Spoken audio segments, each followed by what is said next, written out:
કાશ્મીરમાં થયેલા હુમલા બાદ દેશભરમાં રોષની લાગણી જન્મી રહી છે। ત્યારે પહેલગામના બેસરણ ખીણમાં આતંકીએ જ્યારે પ્રવાસીઓ ઉપર ગોળી વરસાવી રહ્યા હતા ત્યારે ઉપર અમદાવાદના ઋષિ ભટ્ટ નામના શખ્સ ઝીપ લાઇન રાઇડની મજા માણી રહ્યા હતા, જેનો સોશિયલ મીડિયા પર વિડીયો પણ વાયરલ થઈ રહ્યો છે। પરંતુ હવે ઝીપ લાઇન ચલાવનાર વિશે એક વિસ્ફોટક જાણકારી સામે આવી રહી છે। શું છે વિસ્ફોટક જાણકારી, આપણે વિગતે ચર્ચા કરીએ।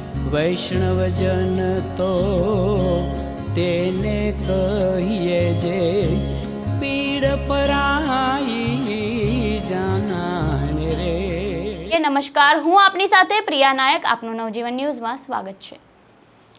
ઋષિ ભટ્ટને ઝીપ લાઇન રાઇડ કરાવનાર ઓપરેટર કાશ્મીરનો જ સ્થાનિક યુવાન હોવાનું સામે આવી રહ્યું છે, પરંતુ હુમલામાં તેની સંદિગ્ધ ભૂમિકા સામે આવી રહી છે। મીડિયા રિપોર્ટ અનુસાર ઋષિ જ્યારે ઝીપ લાઇન પર હતો ત્યારે નીચે ફાયરિંગ થઈ રહ્યું હતું અને ઝીપ લાઇન ઓપરેટર ઋષિને સલામત સ્થળે જવાનું કહેવાને બદલે ઝીપ લાઇન રાઇડ ઉપર ધકેલી દીધા હતા અને પછી 3 વાર અલ્લાહુ અકબર બોલીને ચૂપચાપ ઊભો રહી ગયો હતો, જાણે તેને હુમલાની ખબર હોય અને તેવું વર્તન કરી રહ્યો હતો। હવે સવાલ એ છે કે રાઇડ ઓપરેટરને હુમલાની વચ્ચે ઝીપ લાઇન રાઇડ પર કેમ ધકેલવામાં આવ્યો હતો અને શું તેને આ હુમલાની ખબર હતી પહેલેથી? આ હુમલા અંગે ઋષિએ કહ્યું કે આતંકવાદીઓએ સૌથી પહેલા લોકોને તેમના ધર્મ પૂછ્યા હતા અને પછી ગોળી મારી હતી અને તે પોતે માંડ બચી ગયો હતો। તેમજ જણાવ્યું કે હુમલાના સમયે તે 6 ફીટના અંતરે હતો અને મારી સામે 2 લોકોને તેમના ધર્મ પૂછીને મારી દેવામાં આવ્યા હતા।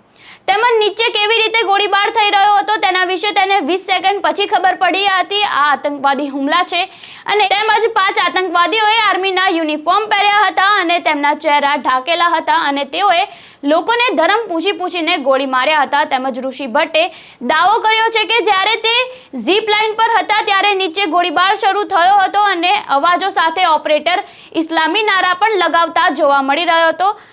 આ તમે તમારી સ્ક્રીન પર પણ જોઈ શકો છો।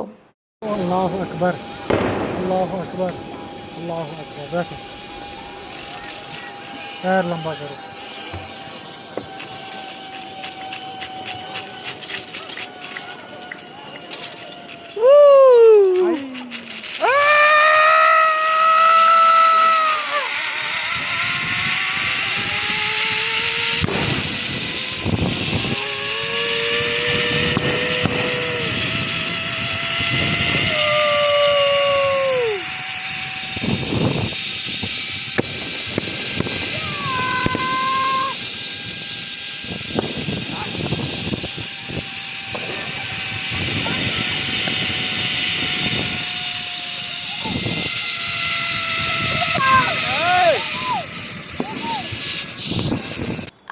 પછી ભારતે રાષ્ટ્રીય સ્તરે તૈયારીઓ શરૂ કરી દીધી છે। તેમજ રક્ષા મંત્રી Rajnath Singh, army chief general સાથે લશ્કરી સ્થિતિની જાણકારી લીધી હતી અને પછી વડાપ્રધાન નરેન્દ્ર મોદીને પણ મળ્યા। ભારતે રાફેલ દરિયાઈ વિમાનો માટે ફ્રાન્સ સાથે કરાર કર્યો છે। તેમજ INS વિક્રાંત સાથે નૌકાદળને અરબી સમુદ્રમાં તૈનાત કર્યા છે।